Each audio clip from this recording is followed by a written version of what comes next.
we interrupt your regularly scheduled programming to bring you a special presentation of Two Nerds, a podcast. Your home for everything movies, music, video games, and everything in between.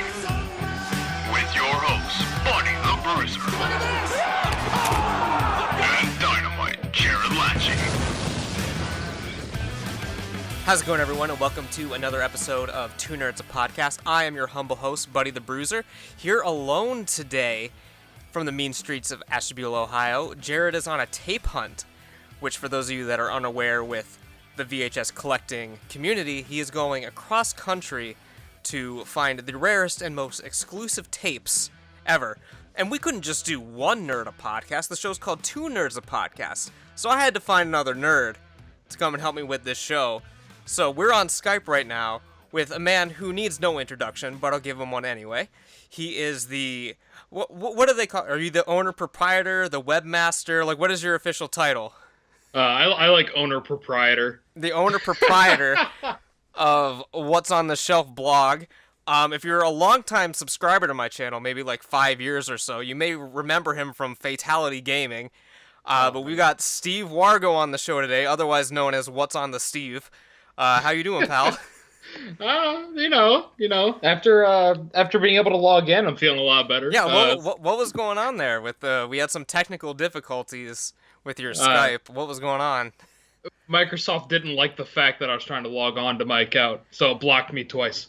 Blocked you twice? I had to log in through an email, and then I had to log in through a text, and then I had to reset my password, and it was just an absolute disaster. When I got back on Skype, I saw that I had 19 messages from you, and I'm like, oh, okay, now it must be working. Yeah.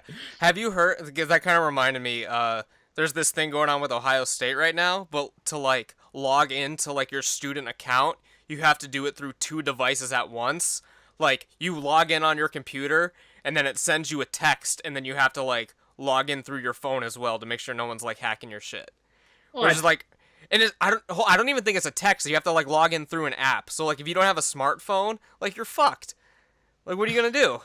Yeah, like what would you have to like go to the computer lab and like use two computers at once, one hand on each? Like computer? I really don't know, but people are too reliant on technology. Because if you don't have a smartphone, like what are you gonna like seriously? Like what are you gonna? Yeah, go to a computer lab. Like what are you gonna do? Yeah.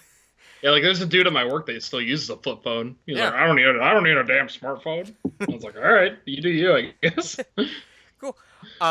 So for those of you that also do not know, me and Steve were roommates for many years. Close personal friends. Haven't seen you in person since I moved back from Kent. So what? It's been like 2 years since I've seen you. 3 years. Man, well, graduated in 2014. It must have been. Yeah, 3 or 4 years. Jesus. 2 or 4 years. Way too long. Yeah, for real. It's been... Still as beautiful as ever. See you on the Skype screen. Yeah, the people at home can't see you, but I can see you, so this is just my little treat for myself. Oh, so I should go ahead and take off my pants then, is what I mean, I'm not wearing any pants right now. Oh, I'm behind. What am I... I'm behind the curve here. I should have already taken off my pants by now. Yeah, so why don't you just tell us a little about yourself, about your blog, what you do, what's going on in the life of Steve Wargo. The listeners at home need to know. Are they begging to know? They're begging to know. Hitting you up on Twitter and everything else. Yeah. What is Steve doing? But yeah, I mean, I've been working a lot. I work in a water quality lab, so that's been pretty super eventful, man. Let me tell you, it's just. Glorious. It's like a movie. I'm like a movie star, you know? Like I just walk around and people throw themselves at me. It's more of a curse than anything, but it's more of a curse than a blessing. Yeah, I can take it, you know. But in terms of the blog, it pretty much started as a way to try to get through my backlog of games. So I'd say like, well, you know, I need to play all these games, so I might as well like do a review on it and actually keep like myself to it, you know, but it pretty much just devolved into doing whatever games we want to do. It like me and the guy I write the blog with, Ricky. We'll get to him. Yeah, it's pretty much been, hey, you want to play this game? Okay, sure. all right, you pick the game, and now I pick the game, and we'll review this one. So it's evolved a little bit since what it originally started as, but I think it's in a pretty good place. We also do Twitch streaming a tiny bit, and I'm gonna try to get back into that more recently, but it's been kind of postponed for the time. So I know not only on the blog you guys do reviews, but you also do like I know you've done some like top 10 lists and stuff like that. So like what other things do you guys do besides just reviews on the site? Because I know you did like the top 10 like Kanye albums or something a while ago. Yeah, yeah, we've done those in the past, like top 10, good and bad. But more recently, we focused on reviews. We have a type of review called Two Reviews Are Better Than One, where we both review a game that we haven't played, and then we'll each have our own view on the game. So it's kind of two perspectives, because I feel like we have pretty different perspectives on your average game. So And then what's a game that you really liked and Ricky thought was horrible, or the other way? Like what's the game you guys like disagreed the most on?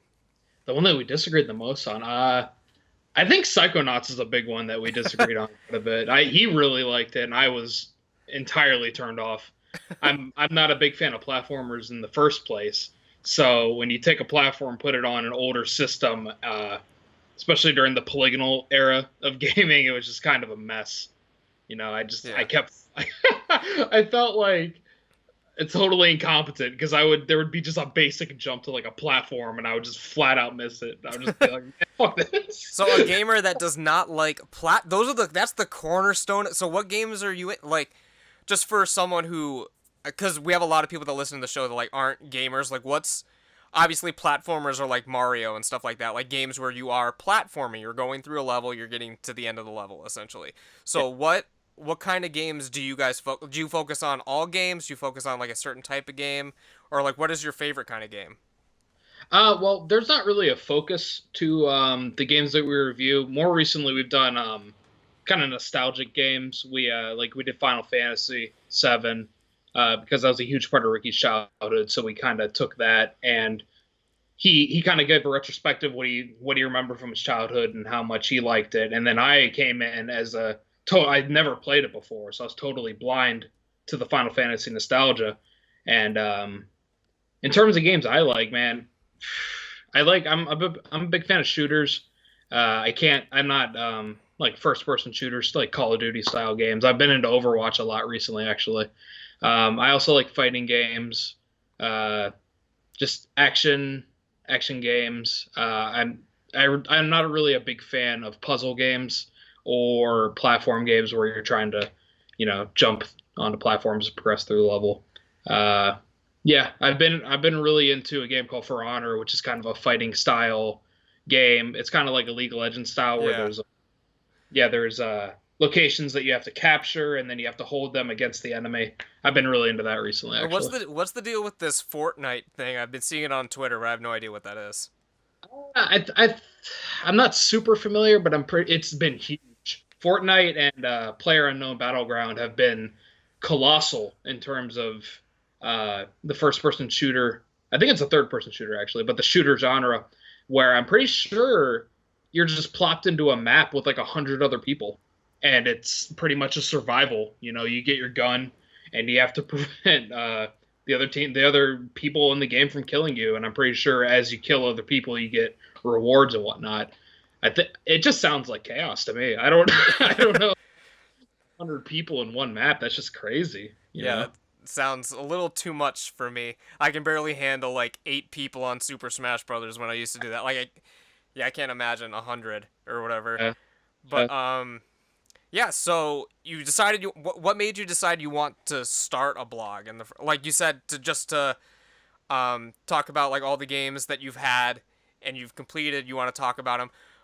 But what made you decide to do it in like a blog instead of like a web series or something? Like what made you decide to go the blog route instead of like the YouTube kind of route, which a lot of people do? Yeah. Well, for starters, I have very few skills with video editing, so YouTube was pretty rapidly tossed out. What if I could have, a Word document open, I could always come back to it and kind of edit it. It's kind of a living, flowing review where you can think on things, whereas YouTube, it's kind of I don't know, it feels differently than Yeah. that. I feel like with YouTube, it's more comedic based. I think. hmm Um, With but with who's popular now, it's definitely more comedic more than analytic. yeah. But the reason I wanted to start the as a blog, like I said, yeah, because I couldn't do video editing, so it pretty much was like, well, I guess I could make a Twitch or I could make a WordPress blog. So WordPress is the one that went out, although I'm starting to incorporate Twitch, like I was saying earlier. What made you decide the name of the blog? What's on the shelf? Where did that come from? Um, Pretty much just came to me. Like, I was thinking, I had this huge shelf in my living room with all my games on it, and I'm kind of thinking, like, what do I want to play? What's on my shelf today? Type thing. So that's just kind of the basis for that. Do you guys have nicknames on your blog, or is it just Steve and Ricky? There's no, because like we're Buddy the Bruiser and Dynamite Jared, and Bruiser. Buddy the That's Bruiser, man. cool name. I like that. I like that. So But there's no nicknames for you guys. I guess it would be Ricky Too Good. Ricky too. That's his gamer tag. So So speaking of Ricky, he's sort of become a cult icon on our show. He goes by the moniker Rick the Dick. is that what he goes by? That's what he goes by. He comes on here and he basically just bitches about stuff. The heel of your guys' show. He's the what? The heel, the bad guy. Not necessarily the bad guy to us, just to whoever he's mad at. Oh, okay. But That makes sense. so out of all the people in the world you could have started this blog with, you go with Rick the Dick. What was the what's the how did that come about? Well, I was mostly I just started talking to him pretty much about football. Like when we first started talking again, I was bored. I'm like, yeah, I wonder what Ricky's doing. And then it evolved into kind of hey, I'm planning on doing this writing thing. I've written a few things by myself. I think I had like maybe 7 or 8 reviews by the time I asked Ricky to kind of hop on. And I'm like, hey, you kind of interested in doing this? And he was like, well, I mean, yeah, why not? And so from then on, it's been the two of us doing it. Yeah. Because he originally wanted to do like a podcast and no one wanted to do a podcast with him. And then the blog just kind of happened. So I was like, oh, that's a good fit for Ricky for now. Have you guys thought about doing a podcast? I've bounced around the idea in my head a little bit. I don't. It might be something down the line, but for the time being, I'm kind of focusing on getting back into it. There's been a little bit of a hiatus with the What's on the Shelf brand. Yeah. There was like a 3 or 4 month break where there was no reviews, and we just recently got back into it with what did we review? I don't even remember. That's terrible. That's a terrible look. But yeah, we're just recently getting back into it. We got a few more nostalgic games coming down the pipe, like I've been playing some Spyro, so that's definitely be in the future. And the Crash Insane trilogy is going to be another one as well. Cool. What was the reasoning behind the hiatus? Just kind of work. A lot of like life stuff, just kind of the blog got placed on the back burner. I had to work started picking up a lot more. I had to focus on that a lot more. And it just kind of fell off. It became kind of a secondary thing. So there was no inner turmoil with you and Rick the Dick? He just came over to my house one day and just beat the crap out of me. I was like, Ricky, why are you doing this? And he's like, you know why. And then he left, and I never learned why. Because he has a side of this story too. Would you like to know his side of the story on why? This side that I'm lazy. That you were scared of Amnesia: The Dark Descent. That may or may not be true. I was I was pretty scared. I got through a fair portion. I'll just leave it at that. I got through a fair portion of the game. I gave it the college try. So you didn't finish. That one's on the shelf. That one's put back on the shelf. Did not finish that. That one was put behind the shelf. I don't want to ever see that again. I pulled it off the shelf and then I slid it back behind everything else. Cool.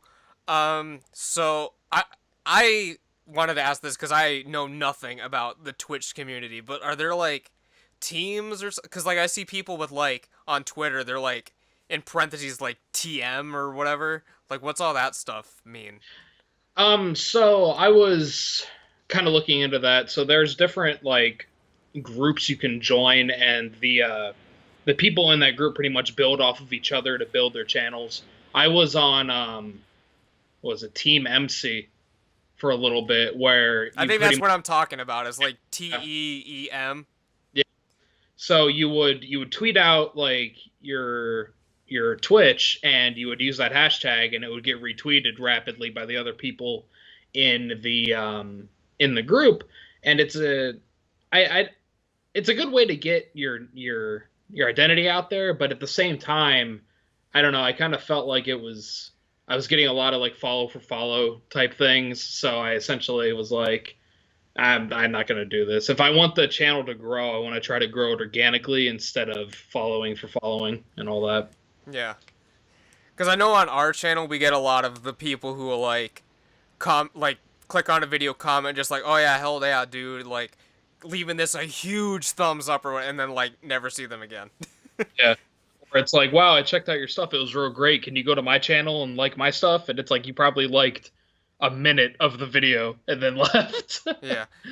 We do have some pretty decent followers though to our podcast. So not everyone is like that, but Yeah. I feel like the large majority of people are like, because everyone's having the hustle. They're all trying to grow their own brand yeah. or whatever. Yeah, for sure. Like, it's almost the modern American dream, right? For the millennial and the iGen generation is to get your face out there on YouTube and Twitch. I mean, a lot of the role models growing up did that, and they're, PewDiePie, I think, pulls $1 million a year or something nuts, some crazy amount of. I think it's like 2. Yeah. So I mean, everyone wants they see that success and they're like, why can't I do that? I have a PS4 and a microphone. Why not? Yeah. Yeah. So, what's next for the blog? Like, what do you guys have on the horizon? Where can people find it on social media? And what's next on the horizon for the blog? Well, the next big one that we're gonna try to review is Crash, the Insane Trilogy. That's the next big review we got going. After that, I think we're gonna review the Spyro games. I just about finished the second Spyro, and so I need to play the third one still. To find the channel, it's what's on the shelf blog.wordpress.com, I believe. And the Twitch is twitch.tv/what's on the shelf. And the Twitch is pretty sporadic. It was mostly Overwatch. I'm going to try to get a schedule going where it'll be, because I recently got an Elgato, so I'll be able to kind of stream other things other than using the PS4 share platform. So I want to try to get it so it's Overwatch and maybe For Honor, and then maybe a game that I'm reviewing for the blog currently. So they'll be able to watch along as I'm playing the game. Cool. So yeah, you do the blog, but what really like got you into gaming like at a young age? Like, what were some of the big games that like stood out to you and like made you who you are today? The big games that made me who I am today. Oh man. Well, I remember as a really young kid, my dad had an NES that he played a lot. And I remember specifically him playing Mike Tyson's Punch-Out almost constantly. It was his favorite game. And I remember sitting there watching him play, and he would get all the way to Tyson, and he would just keep getting hammered by Tyson.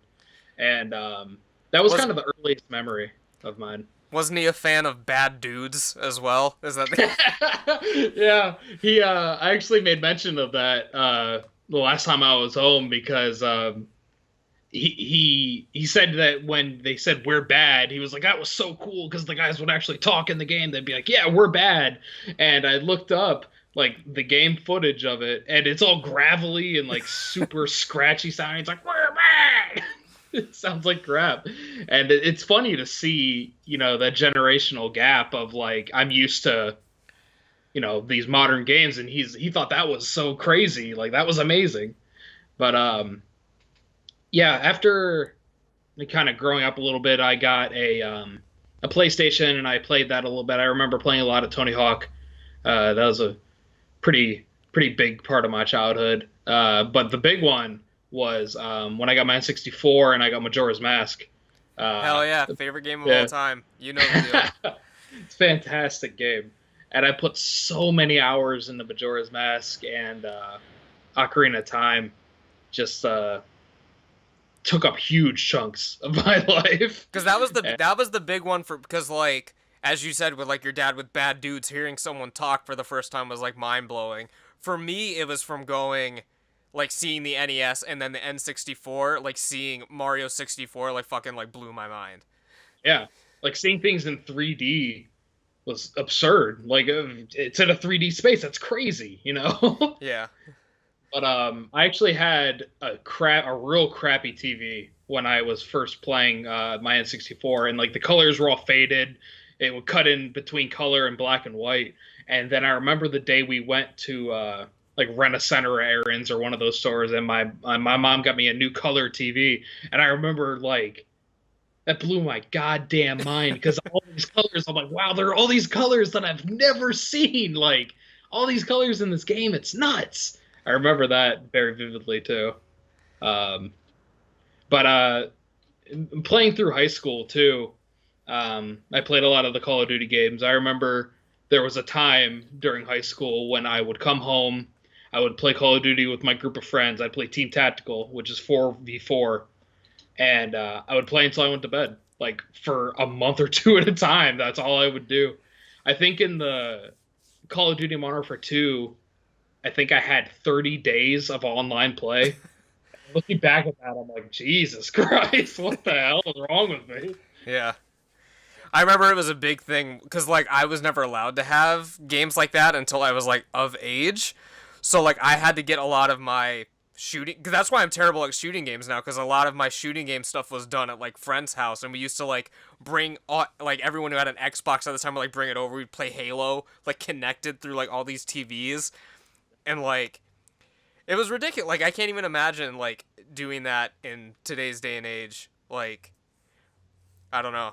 It's just weird it's weird to think back on stuff like that. I think that couch co-op is kind of making a resurgence recently. I think that there's been a handful of games I played recently that are best played on a couch with friends instead of online. I think the Switch as well is kind of... Nintendo in general just kind of tries to get people to play together in person rather than an online presence. Well, yeah, they didn't have an online presence until, like, recently. Yeah, I mean, I guess the Wii you could say was online, but man, that was pretty crappy online. It wasn't really until, like, the Wii U when they were, like, you were able to play online, like, easily, I guess. Because, like, I used to play Mario Kart 8 online, and that was about... I never even really played Super Smash Bros. Online. It was just mainly Mario Kart because I wanted to pwn a bunch of noobs. Well, the freaking Smash for the Wii online was an absolute... It was disaster. You know, Brawl Online was horrible. Like, the lag just moving was you would move and then you would jump way across the screen or something. And I mean, for a fighter, and granted, Smash isn't the most time, like, you don't need the most snappy reaction to play Smash. It's kind of a more E for everyone type game. But even that, it was just horrible. Like, it was unplayable at times. Even with good internet, it was just horrible. Yeah, so when you... Yeah, like, all of it, like... I'm trying to... Like, Nintendo, for like, they became known, really, for, like, their platformers and for their, like, competitive, like, multiplayer games where you're, like, in a room. So, like, online was never really what they wanted to do. And now they're, like... Because they're always the ones that are, like, trying to do something different. And now they've got this thing coming out where it's cardboard. So what's all that? What's all that? Tell us about the Nintendo Labo. I think it's the Labo or the Labo. I'm not sure how you pronounce it. I've only seen like the videos that they show, and I don't even think they say the name in it. But it's so it's it's so weird, and I love weird Nintendo. Whenever Nintendo's weird, they make the craziest best stuff. So it's like a cardboard piece you get, and you like punch it out, and like it's perforated, and then you build various like structures. Like there was a piano, and I think like There's like there was a a robot. yeah, it's kind of like a book bag kind of thing, and then you put it on and it has like punching, like there's like strings that like go to like your gloves or whatever that you're wearing, like boxing gloves, and then you're like punching, I think. Yeah, and you put your so the Switch has those two detachable Joy Cons on either side of the screen, and you place those in your cardboard built structure, and from there you I don't even know, do you play the games on the TV? Do you play them on your screen? Like I have so many For the, questions. for the most part, I think it's like specific to what the game is, because if you like watch the trailer, I think when it's the robot guy, he's even wearing like a headpiece, and you put the Switch. It's kind of like a VR kind of thing, and then like there's one with like a fishing kind of game, and it's like in a little. You put it on the ground, and you're actually like fishing towards like Yeah. the screen, and the piano. I think it's like on the top of the piano. So I think it like depends on the, but we don't know what these games are. Like it's just I don't know if it's called the Nintendo Labo game or like if there's specific games for like each. Like do they come in a full pack like all these things or you got to buy them separately? Do you have any idea?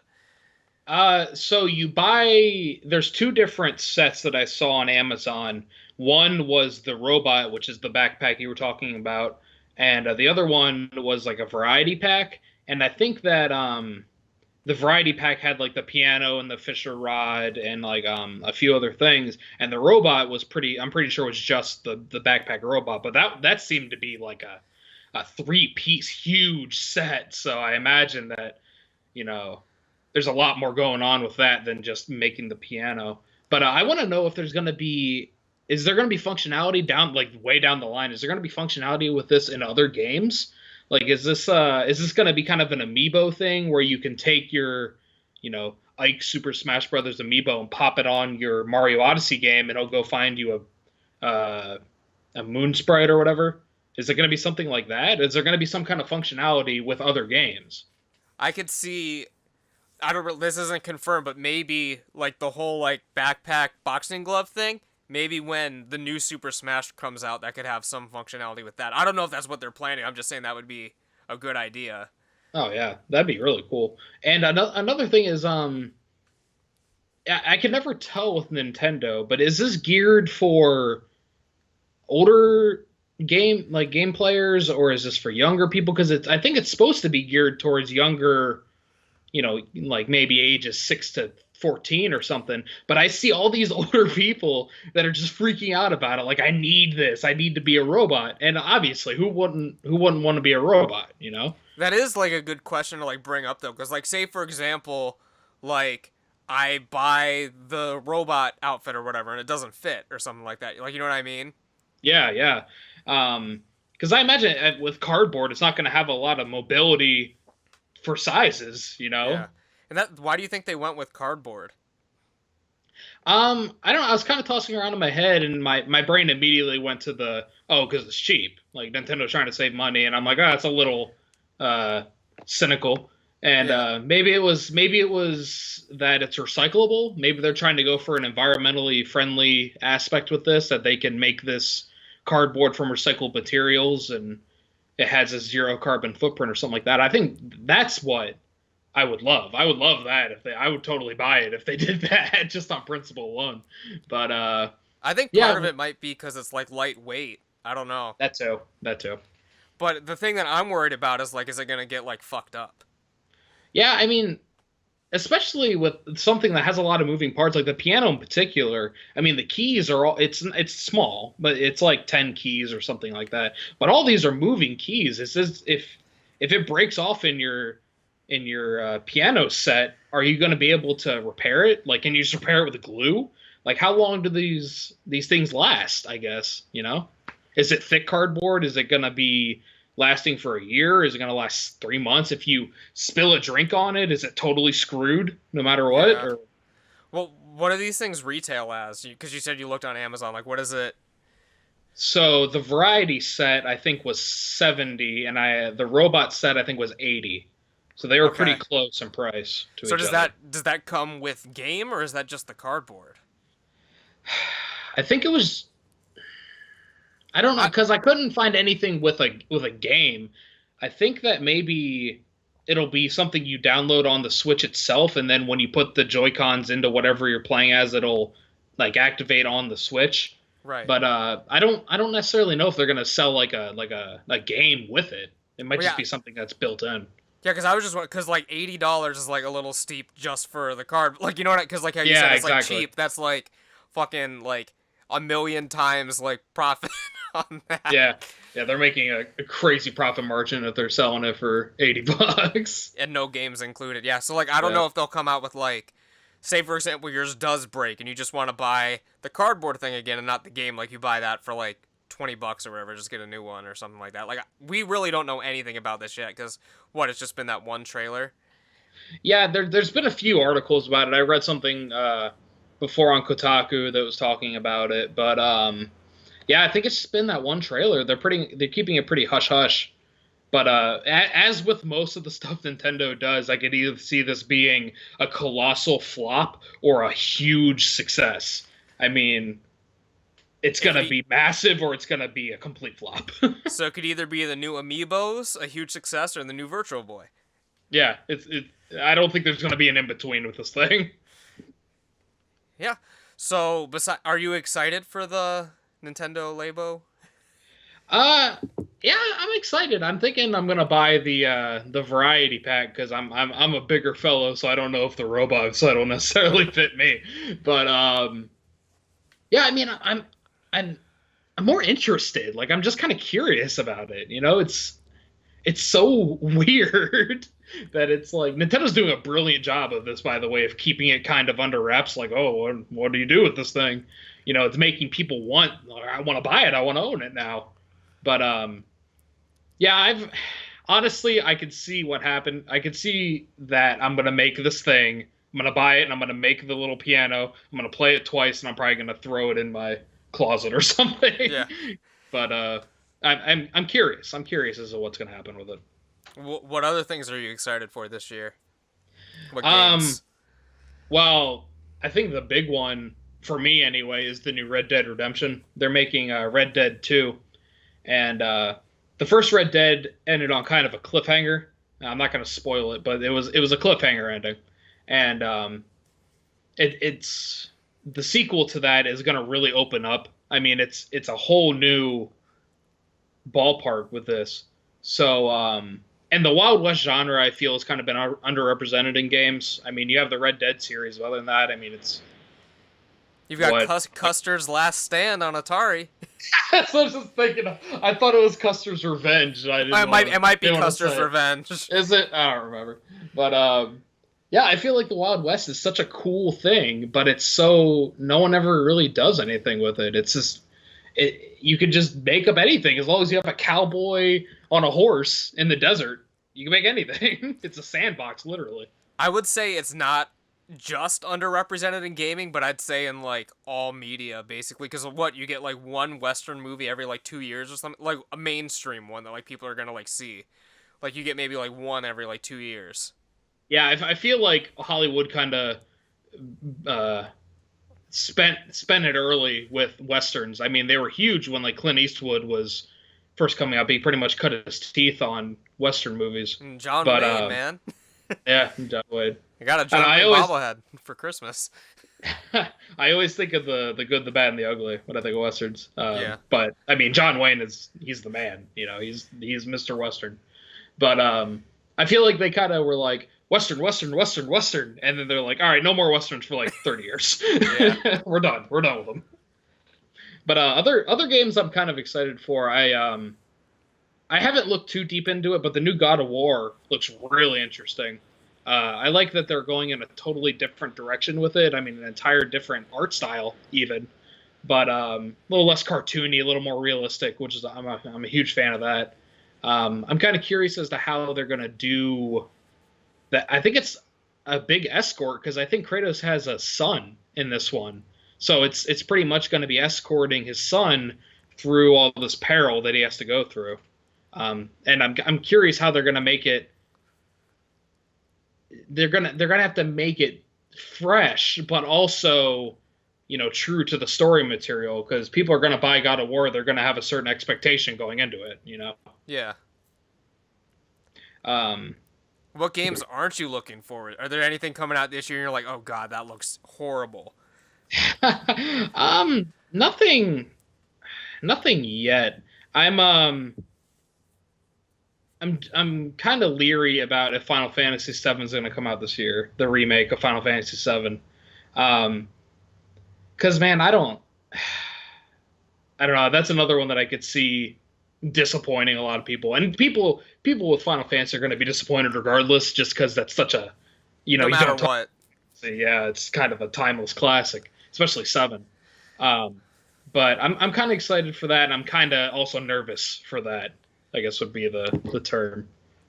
I feel like no matter what, people like half the people are gonna like it and half the people are gonna hate it. No matter what, no matter how good or how bad it is, it's gonna be right down the middle no matter what. Yeah, people are just gonna hate it to hate it, I think. But yeah, I mean, some of the more recent ones I'm also excited for. Monster Hunter World, I actually just pre-ordered it today, and that's gonna come out in, I think, a day or 2 days. I think it comes out the 26th. Not to date this, but yeah, I'm excited for that. I played a little bit of the Monster Hunter game for the 3DS. I think it was Monster Hunter 4 Ultimate. Mm-hmm. And that was pretty cool. I like the premise of, you get your little party and you go out and you just hunt monsters. It's the entire game. The monsters are constantly different and changing, and I think that's a really cool untapped market. The Monster Hunter kind of got right in there, and they're like, all right, this is ours now. Like, we're gonna make all these games, and they're gonna be hit after hit after hit. And so yeah, I'm pretty excited for that. I'm also excited for Dragon Ball Z, Fighter Z, or Fighters. I think it's Fighter Z. Yeah. The proper term. But I looked up a little bit of stuff about that, and it looks. I was expecting more of a Budokai, and it looks like it's more of a Marvel vs. Capcom, a little more snappy fighting. The big problem I had with Budokai 1, 2, and 3 when I was playing them was that they were kind of floaty, and this seems to be really like tight. It's quick, man. Like, I was watching some of the like people that are streaming it right now, because I think they got it early. They're playing through it, and man, it looks intense. Like, some of these combos people are laying out, it's crazy. And yeah, I'm pretty excited for that. I'm always a big fan of Dragon Ball Z. Especially in a fighting game genre, I think is going to be a pretty big hit right off the bat of 2018. Were you a fan of the Xenoverse games? I didn't actually play them. I missed the boat on the Xenoverse games. I watched a little bit of people playing them, and around the time that I would have started playing them, they were having all that internet issue. Like, the network was failing constantly on people.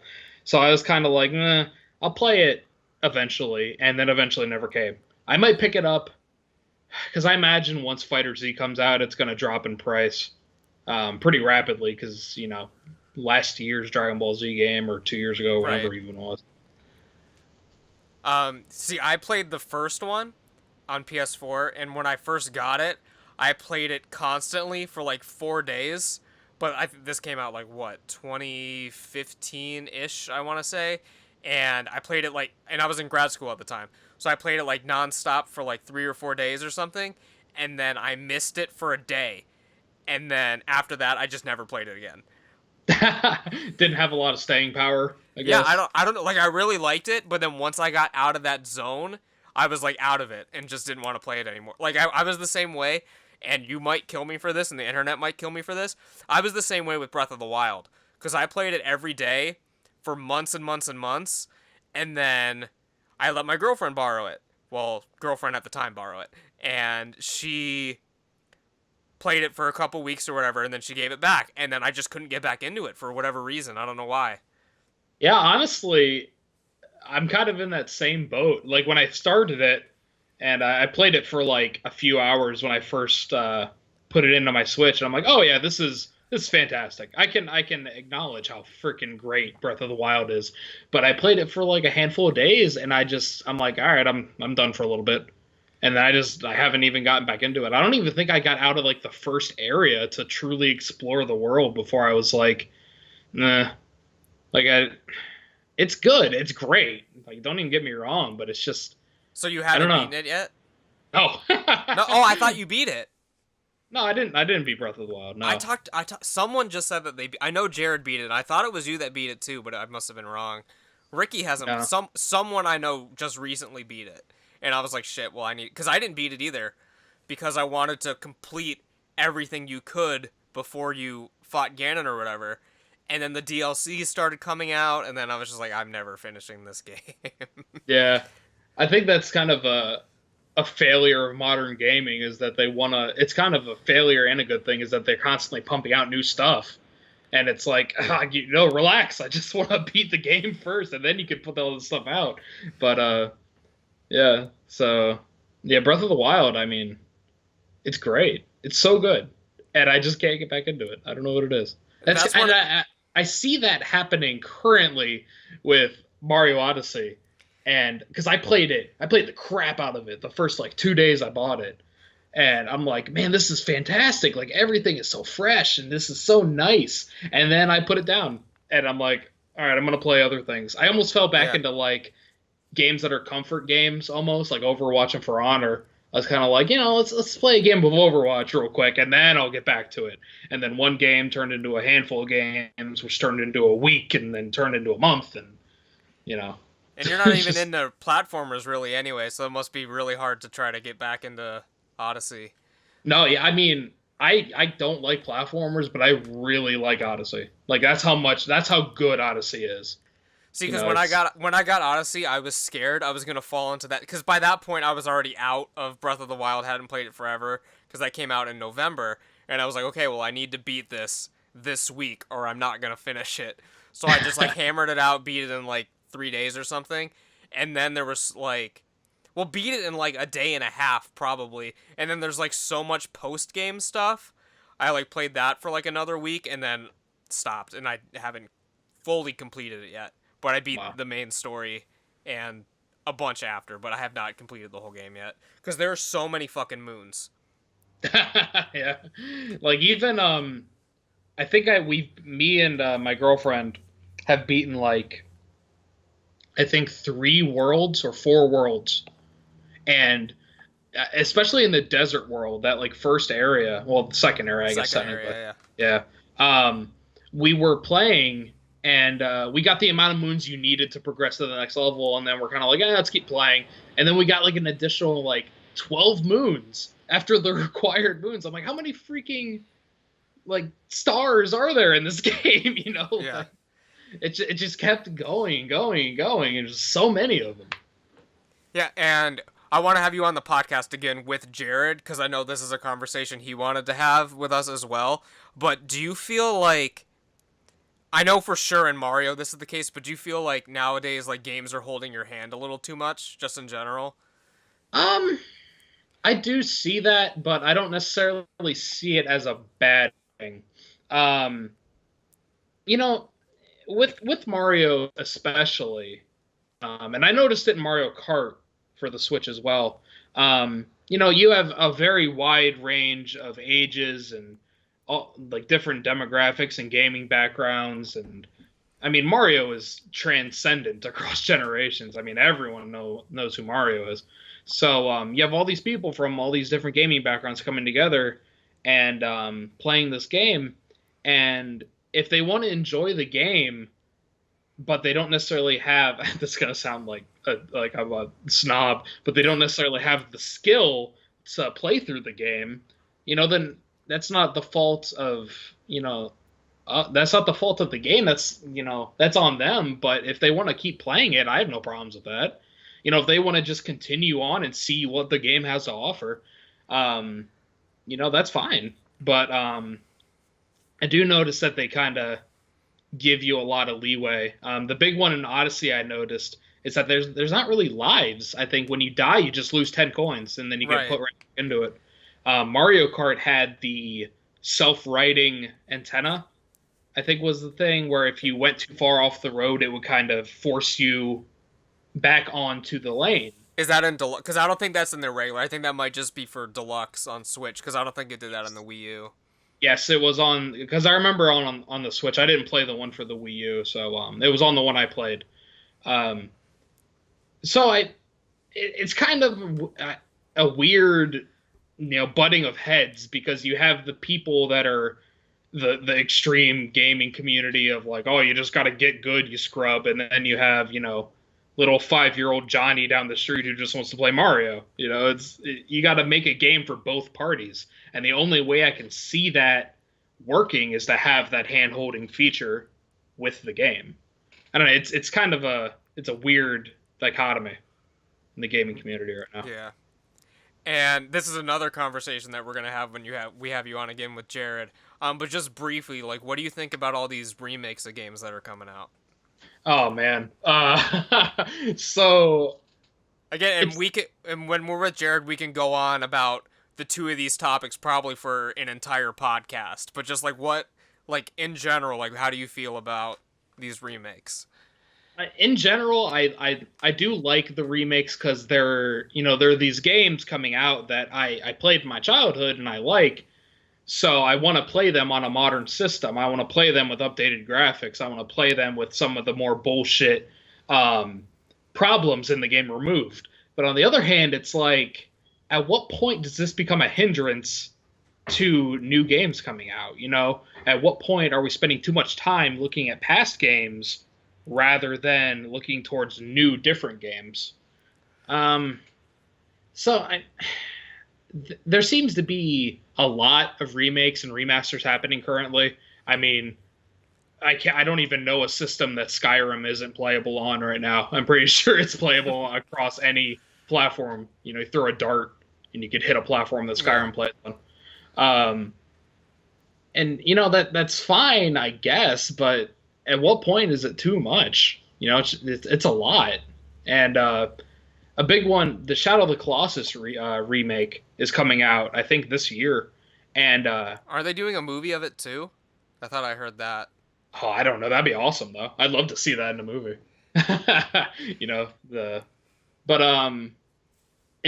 came out on PlayStation 2, and then it got remastered and grouped with Ico for PlayStation 3, and then it's getting remade onto the PlayStation 4, and it's like, man, that seems like it's too much. Like, at what point do you just let the game be the game back as we remember it, instead of, oh, here it is again, but I tossed a fresh coat of paint on it, so it's fine. Is there any game you think from the past that is perfect the way it is and shouldn't be remade? And you don't have to have an answer. I was just curious. You don't have to have an answer. I feel like, in terms of the old school platform games, I feel as though those can never be truly touched again. The original Super Mario Brothers, Mario 3, I don't even know how or why you would want to remake those. Well, they've been remade. They've been remade before for Super Nintendo. Yeah. The All-Star Pack or whatever it was called. But yeah, I guess that's true. I didn't even really think about that. But I feel like there are some of like the really old games, especially during like the Pixel NES, SNES era. And if you want to go to like Atari and even that, I don't even know why you would want to touch those old games. They're great as they are.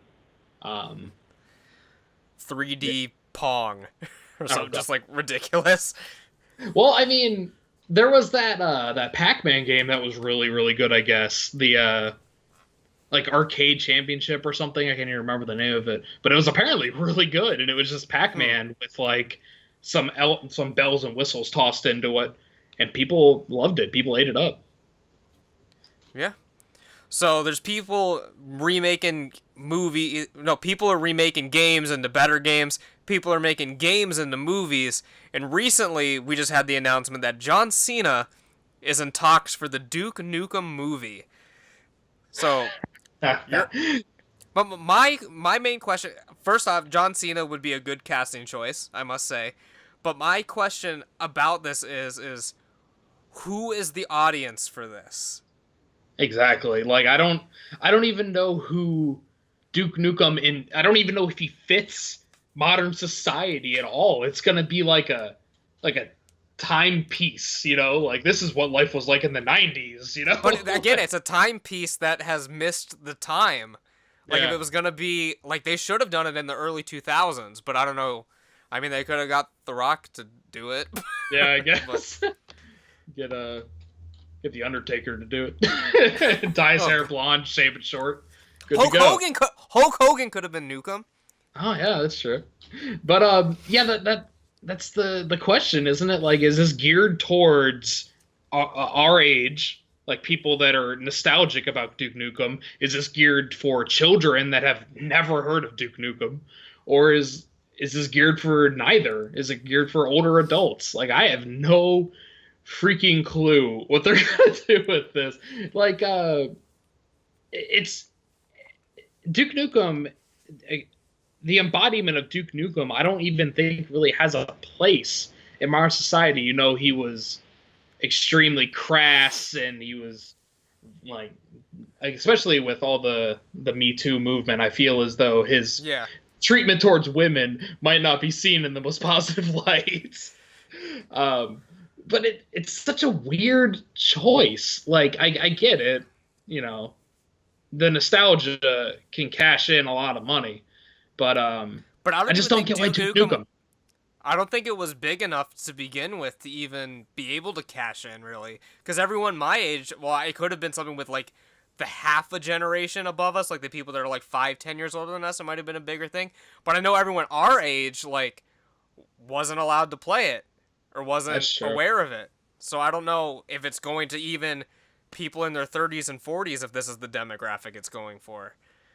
Yeah, and it's my only memory of Duke Nukem is Duke Nukem Forever, and that was the worst thing I've ever seen. So I guess it would have to be geared towards like 30 somethings, and even then, are they gonna want to go see a Duke Nukem movie? Because you would think at that point they're, like, beyond that in their life, you know what I mean? Yeah, they Like, might have like again, I think they just advanced kind of, past. I think they missed the boat with this one. Yeah, Came out 10 yeah. years too late. Honestly, I might see it out of morbid curiosity. Yes. Like, what is even gonna happen? I might not see it in theaters, mind you. I might go to the Red Box and buy Well, it. But... you got to get one of those movie passes where you just pay $10 a month and you see whatever you want.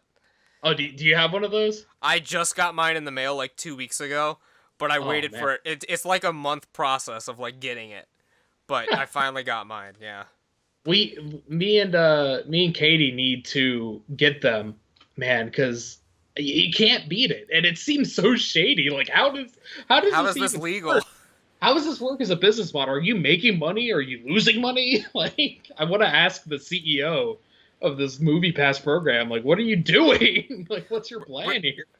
Really, the only thing I see it, like, hurting is, like, box office, like, revenue, because, like, because I worked at a theater and the ticket sales just go back to the movie studios. The movie theaters make their money off of the concessions. So as long as people are still buying food and shit, like, the theaters aren't going to go out of business. But, like, you're not going to see, like, oh, this movie grossed X amount of dollars, like, crazy amounts anymore because everyone's going to have movie passes. Yeah, I mean, the theaters might even flourish under this. It might put more butts in seats, more more bags of popcorn sold with this Movie Pass program. So it might be a godsend to the theaters. Although Hollywood's definitely going to feel the squeeze of not getting that ticket revenue, I think. Yeah. But I don't know. Like, again, I don't know the business model. I don't know. Maybe Movie Pass tracks, like, everything you go see, so maybe that helps the studios, but I really don't know anything about the business model of this. I guess they could have like target demographic like surveys on it, like, oh, people aged 18 to 35 go see Duke Nukem on these days, Yeah. So anyway, yeah, back to Duke Nukem. I will probably also, the only way I will definitely be seeing it if it actually comes out, but the only way I can see it working is if they go all out with it and acknowledge that it's ridiculous. Because say for example, it's gonna have to be a hard R rating no matter what. Because if you try to tone it down for like PG-13, like the humor's not gonna work. So like I think you honestly like have to do kind of what Deadpool did and be like self-aware and just kind of go all out with it. I didn't think Deadpool was that great, but I'm saying you have to go through that same. It'd have to be the same type of movie as that, like super like aware of what it is, you know. And I feel like that's what Duke Nukem is. He's just this super macho, sunglass wearing. Like I'm here to kick ass and chew gum, and I'm out of gum. Like just this crazy, over the top, almost caricature of that manly man. And I feel like they have to embrace that. If they try to do this like a serious, like, I don't even know. It could definitely work if it's ridiculous and just nuts over the top. He's like jumping off aliens and like shooting twin guns in the air and like all this other like explosions everywhere. But, I feel like for it to work, it has to be a comedy first and a action video game movie second.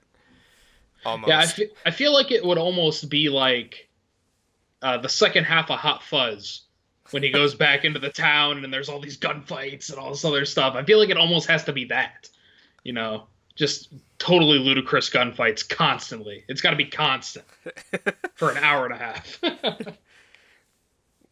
What is, I don't know, because I guess maybe this could be our poll this week, but what is the worst video game movie, or what's the best video game movie? Because there aren't that many that are good, but there's a hell of a lot of them that are bad. So with video game movies, there's been so many bad ones that it's hard to pin down exactly one, Like, I mean, you got the classics, like the Mario Brothers movie. Everyone knows how bad the Mario Brothers movie was. I wasn't a big fan of Resident Evil, Resident Evil movies. I thought they were just kind of dumb most of the time. And most times with action movies, I'm willing to look past it if it's, got my attention, but it lost my attention pretty quickly. I mean, you have like Alone in the Dark. That was a pretty horrible movie. I don't even know. Good movies? I don't even know.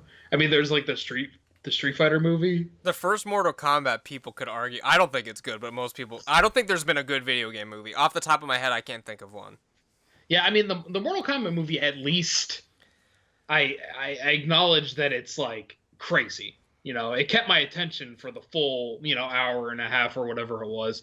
And that's a lot more than can be said about a lot of video game movies. I at least was like, okay, what insane thing is going to happen now? Is Johnny Cage going to go fight Goro and get punched all over the place? It's just, you have to be like crazy in superhero, or not superhero movies, but video game movies, but you can't be too crazy. There's a point where it goes back around to bad. It goes right past good and it just swings back around to bad. Yeah. So I guess this will be our poll for this week, so people can vote on it on our Twitter, which is at 2nerds, TBO Nerds 316, if you're not following us on Twitter yet. What is the worst video game movie? And since you are the guest, I will let you have first pick on what the worst video game movie is. The worst video game movie? I gotta go with the classic. I gotta go with the Mario Brothers movie, man. I don't think you can't argue with the classic, the gold standard of shit. I would say Leaf will not agree with you. Leaf loves that movie. Oh, damn. He's gonna have words after this. But I think I will go with Spawn. Oh, man.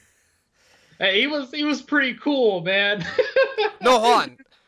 I'm not thinking Spawn or Doom. I don't know which one. Oh, Doom was I was thinking of Doom. I think I'm gonna go with Doom.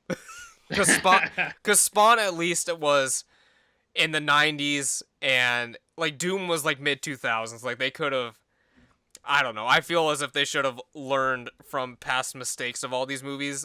Like I feel like by the 2000s they should have got the formula down, but they still didn't. Yeah, I mean they had all this media to be like, all right, don't do it like this. And they're like, okay, we'll do it like that then. And everyone's like, no, don't do it like that. And it's like, all right, the movie's done. Yeah, I'm going to go. So Doom versus Super Mario Brothers. It will be on our Twitter account. Go vote for your least favorite video game movie. And whenever someone wins a poll or loses a poll, we usually never have any stipulations whatsoever. So if you lose, don't feel too bad.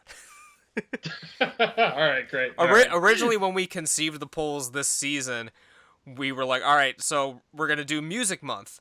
And all the things had to do with music.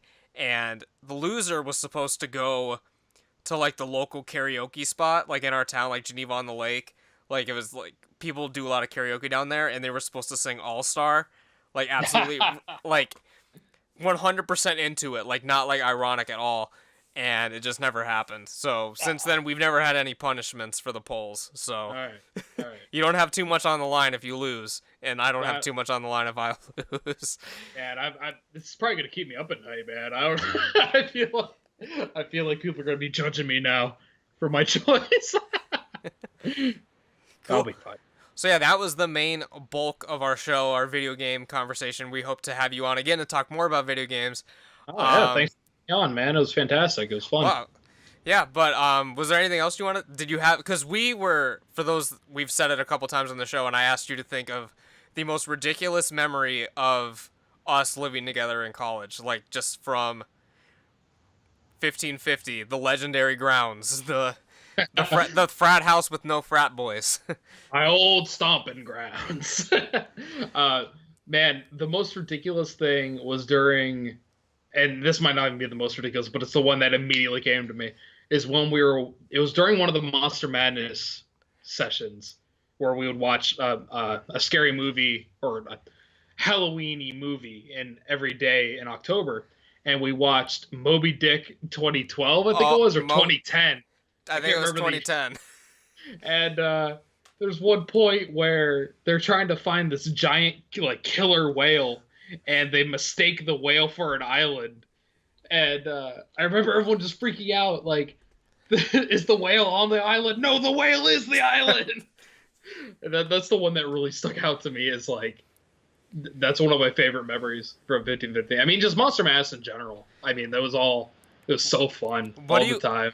What do you think the worst movie we watched through all that is? Like, I don't even remember half of them that we watched. We watched a lot that I felt like we didn't really watch. It was just kind of on. So, the worst one, oh man, I don't even know.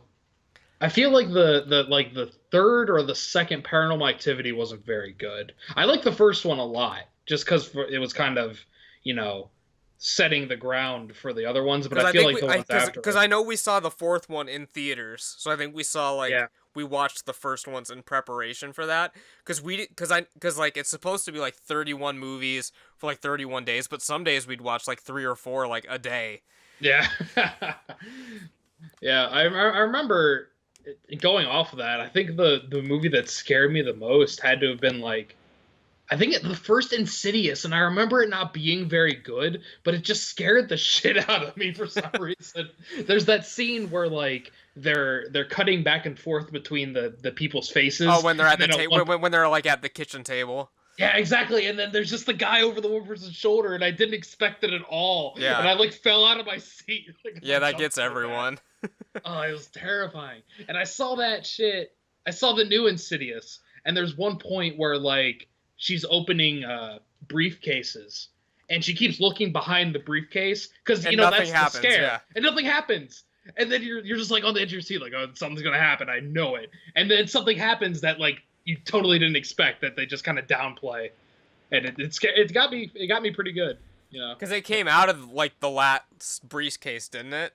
She just opened it up nonchalant, and the thing jumped out at her. Yeah. And it was like, I was expecting that. Yeah, I remember one movie that because I had already seen it, and like I tried to like throw in a mix of like good movies, like funny movies, because like they're all like horror, but like we can't have serious horror every night. We gotta have like something ridiculous. I remember the one movie that we for sure turned off, even though I had already seen it, so I didn't care that we turned it off, was Monster Brawl. Do you remember that? Oh yeah, that was I think that was. It was Kevin Nash in it. Kevin Nash was in it. That's right. Oh man, I can't even tell you a thing about that other than Kevin Nash was in it. Well, I remember so little. Basically, it was a wrestling tournament with all like the classic monsters, and like before the match, it would like show the backstory of like how the monster became the monster. Then it would show the wrestling match, and then it would do the next one. So like it's an hour and a half movie. It's like a third of it's wrestling, a third of it is character backstory, and a third of it is like the commentators and Kevin Nash being ridiculous. Yeah, I remember that. I think during that same night, because I think that was actually my birthday. We watched that. We watched Birdemic.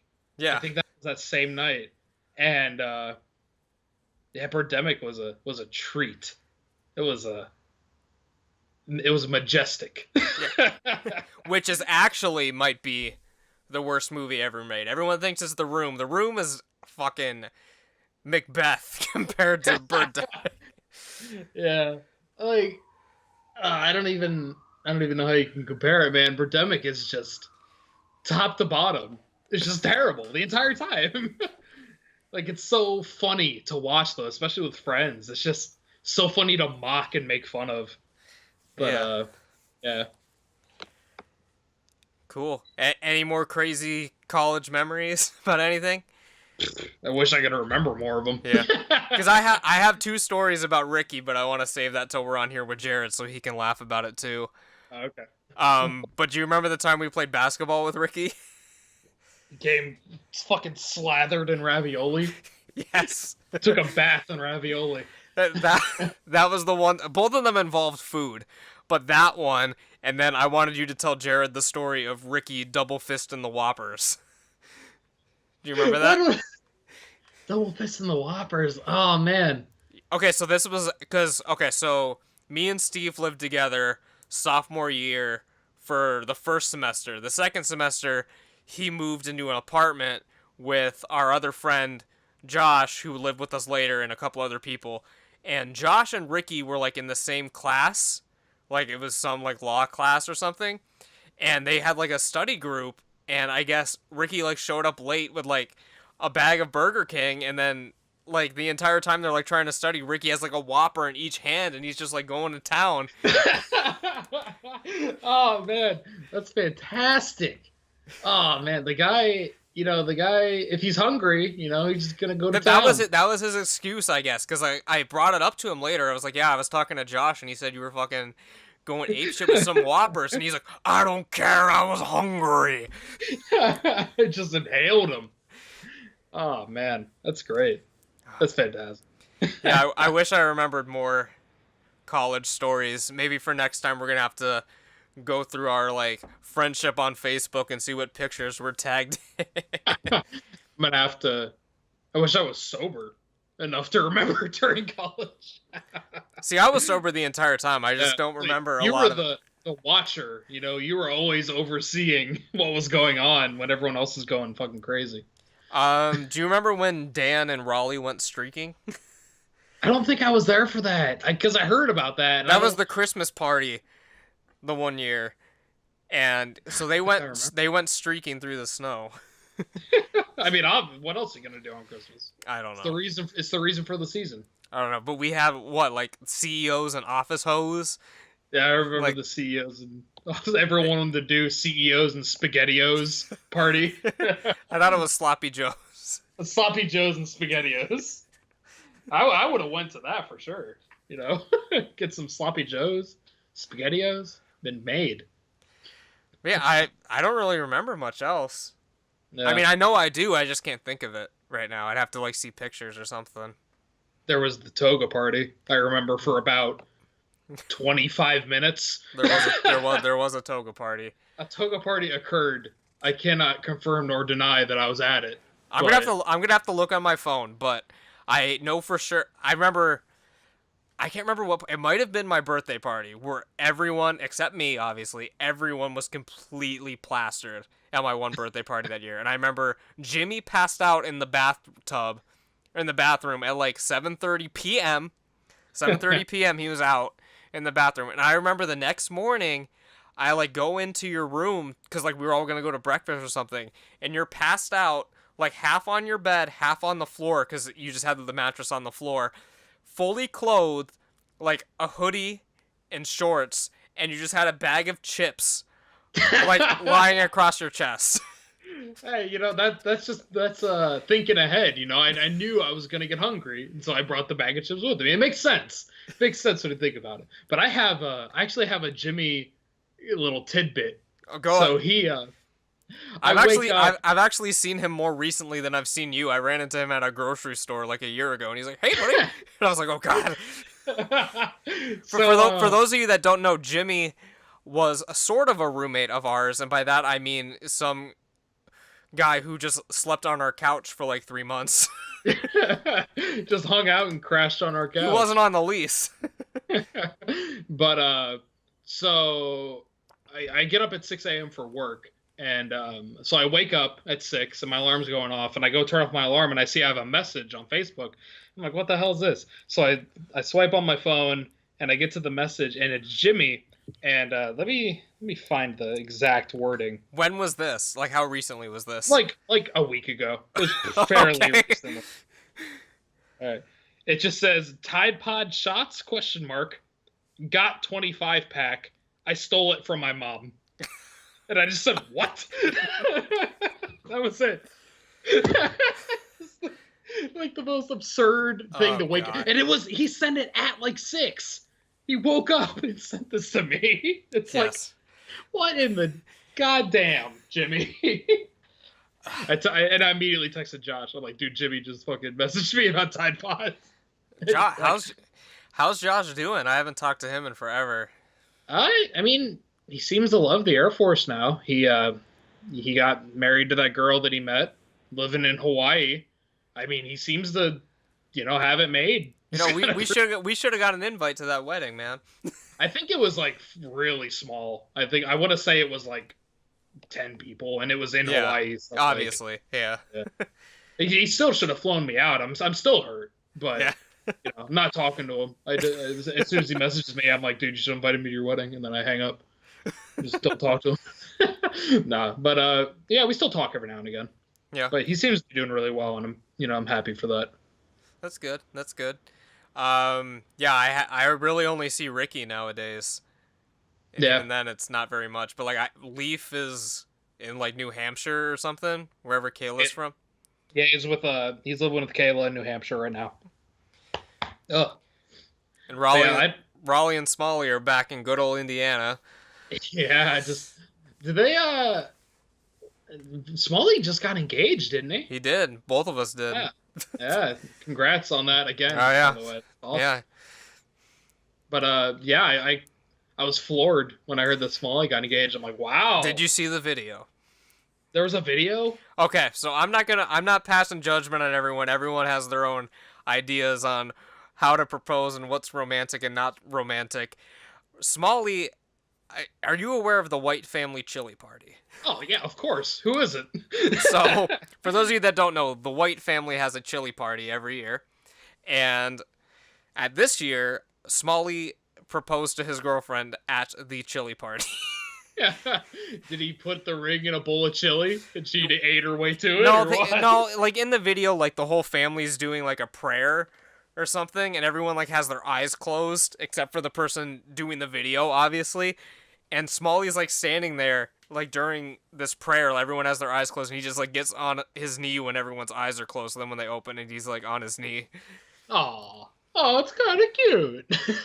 It's kind of cute, but I just can't imagine getting engaged at a chili party. The chili cook-off.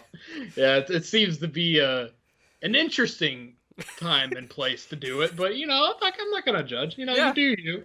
Everyone it's do just you. Kind of little interesting is all. Oh, that's funny.